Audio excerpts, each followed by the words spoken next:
Gibson has just unveiled two new ES-335 models that capture the authentic spirit of the 50s and 60s, handcrafted in Nashville with decade-correct details.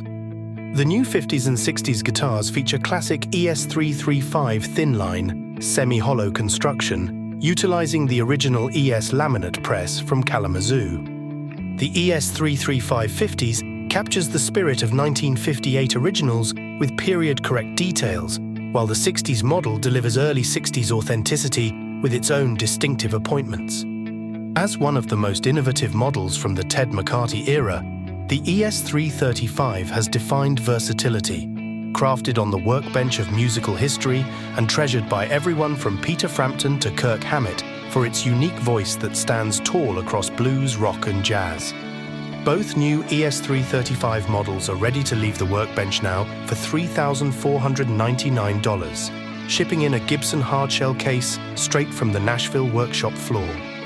Discover the complete details about Gibson's new ES-335 50s and 60s models and explore the full collection of these legendary semi-hollow guitars.